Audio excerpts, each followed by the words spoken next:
Welcome to Prime Debate. Public interest litigation, or PIL as we know it, is a tool for the common man to ensure that his or her interests are safeguarded to assert fundamental rights. But of late, the PIL has seen misuse for vested interests. To check frivolous PILs, the Union Ministry of Law and Justice intends to bring in a legislation. In Prime Debate, we discuss whether there is need for such a legislation or should it be left to the judiciary to regulate the PILs.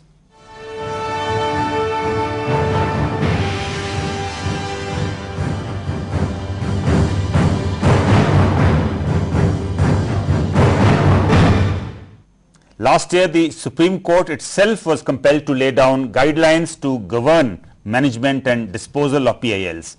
The Apex Court directed all high courts to frame and notify rules when it came to dealing with PILs.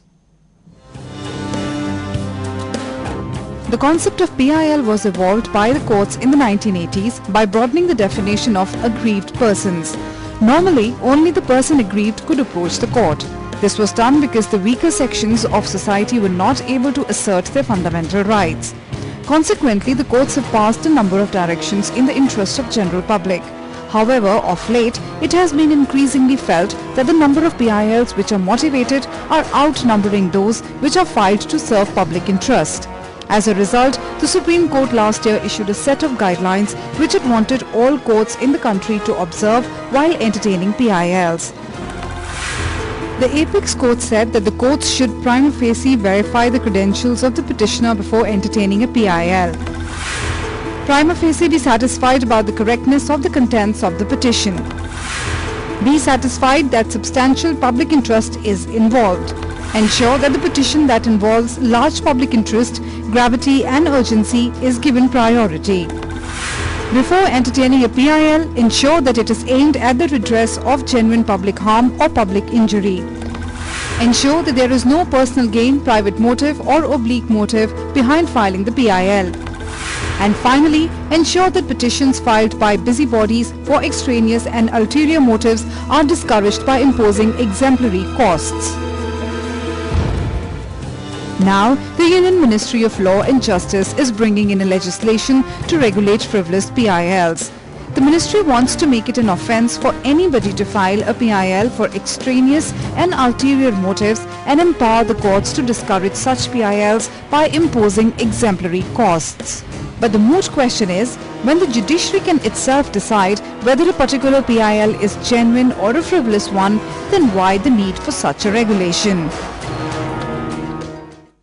To discuss this issue, we have in our studios Aditya Vikram Rametra, social activist who has been closely associated with the Mazdoor Kisan Shakti Sangathan in Rajasthan, H.C. Arora, an advocate who is often referred to in the Punjab and Haryana High Court as a PIL specialist, Justice J.C. Verma, former judge of the Rajasthan High Court, and Professor Manjeet Singh, a professor of sociology at the Punjab University in Chandigarh. Welcome to the discussion. Mr. Arora, how do you view the government move to regulate the PILs? I think it is a frivolous attempt against so-called frivolous PILs. Rather, it is an attempt to control the judiciary rather than controlling the petitions. If judiciary has laid down guidelines for entertaining PILs, there is no necessity of such an legislation.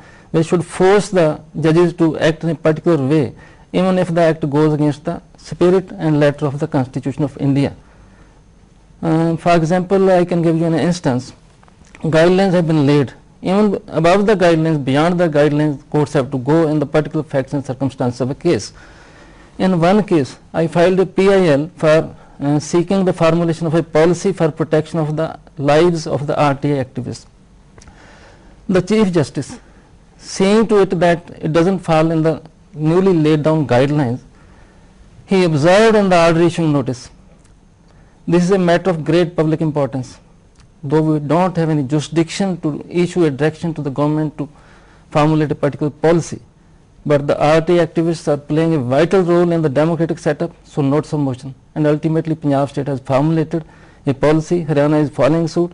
So question is, guidelines cannot determine the jurisdiction of the high courts, who have to subserve and protect the Constitution of But India. Mr. Arora, how come even the Prime Minister has stated, I think this was almost 2 years ago, that PILs have gone too far?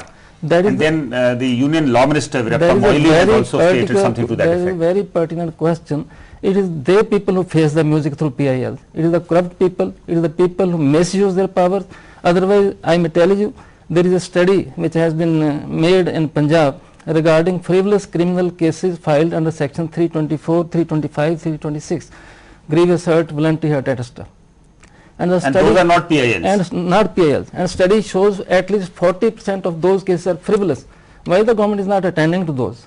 Why not making some amendments in the criminal law to check those cases which are just choking the system? A few PILs, for example, say there are 700 or 800 PILs in Punjab High Court, where there are 2 lakh cases pending. Whether this is a burden or 2 lakh cases are burden, nothing is being done to streamline the system. Which Absolutely. I think some very valid points that you raised. Professor Manjeet Singh, what is your opinion? How do you look at the government move, and do you agree with what Mr. Arora is saying? I think it's the government's arrogance. They think that most of the things they can regulate through laws. I don't think that's the appropriate approach, and he has rightly said that it's a tussle between judiciary and the government. And I think when Supreme Court has already told, and they have identified frivolous cases, they have also penalized frivolous cases. Let the judiciary have its own autonomy. And But Professor Manjeet Singh, how come the person who is seen as the pioneer of PILs, this is Justice P.N. Bhagwati, the former Chief Justice of India, he himself feels that I think this is going too far, and I think he is involved in some way with the legislation which is being brought about. I understand that he might have been persuaded by, I don't know, I mean it is Bhagwati only can tell that why he is going far. I have talked to some of the advocates, senior advocates in the High Court before coming here, and they told that it will be anti-constitutional. I mean, the Constitution does not allow to contain the prerogative of this judiciary. So in this sense, I think this containing through regulation and through bringing in more, already we have a big constitution, and we know, I mean, biggest constitution perhaps in the world, and at the ground level what we are doing. So it's the question of not containing and regulating, it's letting people come to the courts and let judges judge whether it is a frivolous or it is a correct or it is actually Let the serving judges judge whether it is frivolous or otherwise. That's right. Mr. Ramitra, you worked at the grassroots in various parts, including Rajasthan. What is your opinion? Is there some usefulness of the PIL system? Tremendous, tremendous. And let me say at the outset that I agree 100% with Advocate Arora. PILs is not the problem. The 2 lakh or 3 lakh pending cases, those are the problems. We have the lowest density of courts and judges anywhere in the world perhaps. And I don't understand why they are focusing on PILs. I can give you an excellent example of the salt workers in Gujarat. Their plight is heart-wrenching. And someone long ago, I think about 8 years ago, sent a postcard to a Supreme Court judge saying that what facilities do we have for their children? Isn't the state accountable? And the Supreme Court admitted it as a PIL, and now I saw some fantastic facilities there for children of salt workers. But for the court's intervention through a PIL, no, not a PIL exactly, I think court must have taken suo motu notice. So, but for the court's intervention, perhaps nobody would have looked at their plight, right? Yes, yes. And subsequently we've seen with PILs, the situation in prisons, in some of the mental asylums, court has been forced to take notice, and then court has forced the government to act. So PIL is a great tool. Since you studied abroad, what is your experience? Is there a similar system in other countries too? Yes, in fact, the US has the PIL system, but both in terms of PIL and the RTI, Indian acts are stronger, both for PIL and for the RTI.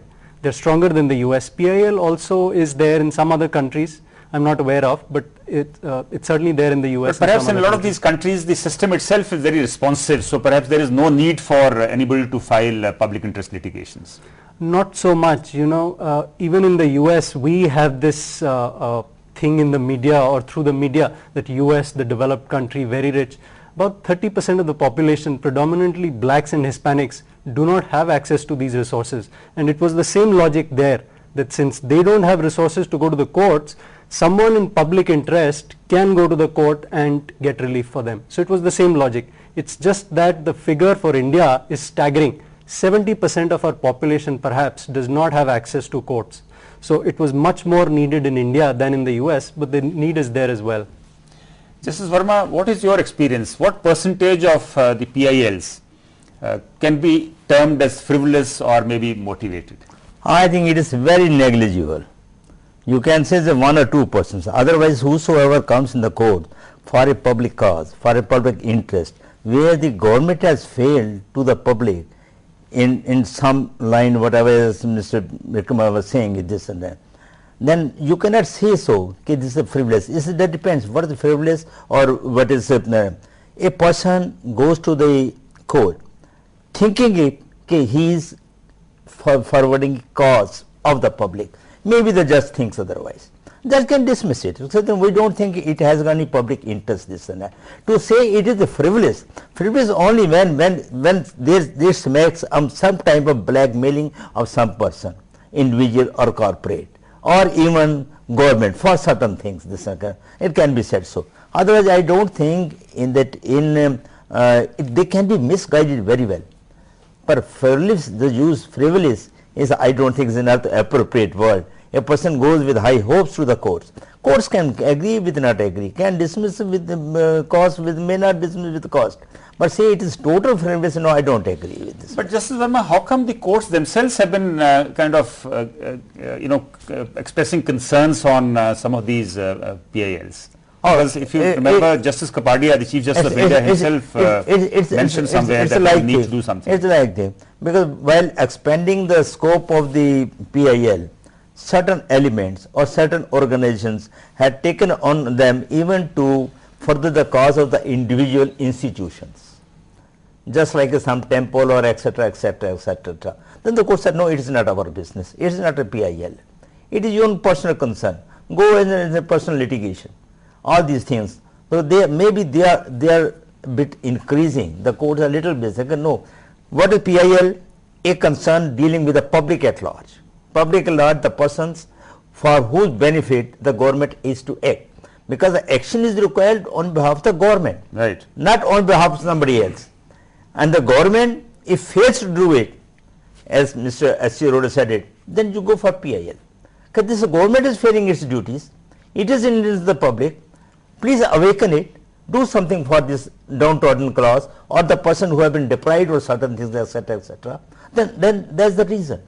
Maybe certain people have gone to the courts, maybe High Court or Supreme Court, for their own personal cause or individual cause, their own, or to help somebody else. But that can else. be very easily identified and seen through, no? Yes, very easily. That a judge can just grab in 2 or 3 minutes whether it is for some motivated purpose or some oblique purpose or some hidden agenda, or it is for the public.